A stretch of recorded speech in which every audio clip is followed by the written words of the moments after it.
উনি ওনার পজিটিভ পলিটিক্সটা নিয়েই মাঠে নেমেছেন, আমাদেরকে গাইড করছেন। আমরা তার কথাগুলোকে ব্র্যান্ডিং করছি।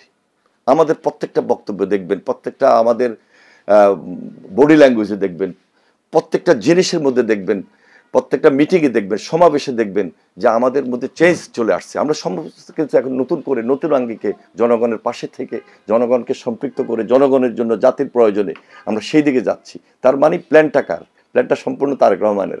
এই জন্য তারেক রহমানের কথাগুলোকে ব্র্যান্ডিং করতেছি, তারেক রহমানের স্টাইলটাকে ব্র্যান্ডিং করতেছি, তারেক রহমানের পরিকল্পনাটাকে ব্র্যান্ডিং করতেছি। এই সব কিছু মিলে আজকে আমরা এই ওনার অপেক্ষায় আছি। দুইটা জিনিস, একটা হলো কিছু আইনি জটিলতা এখনও আছে, এটা বাংলাদেশেও যেমন আইনি জটিলতা আছে, লন্ডনেও তেমন আইনি জটিলতা আছে। তারপরেও আমরা আশা করছি যে তিনি খুব শীঘ্রই আমাদের মাঝে আসবেন এবং তাকে নিয়েই তো আমাদের পথ চলা সামনের এই দেশটা গড়ার জন্য।